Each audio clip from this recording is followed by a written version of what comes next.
رب اجعلني مقيم الصلاة ومن ذريتي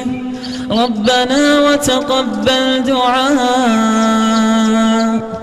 ربنا اغفر لي ولوالدي وللمؤمنين يوم يقوم الحساب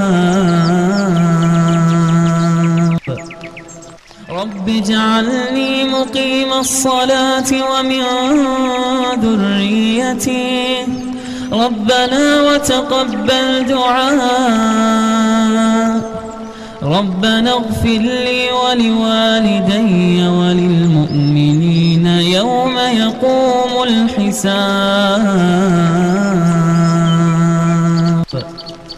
رب اجعلني مقيم الصلاة ومن ذريتي ربنا وتقبل دعاء ربنا اغفر لي ولوالدي وللمؤمنين يوم يقوم الحساب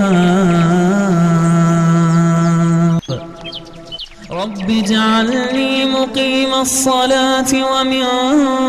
ذريتي ربنا وتقبل دعاء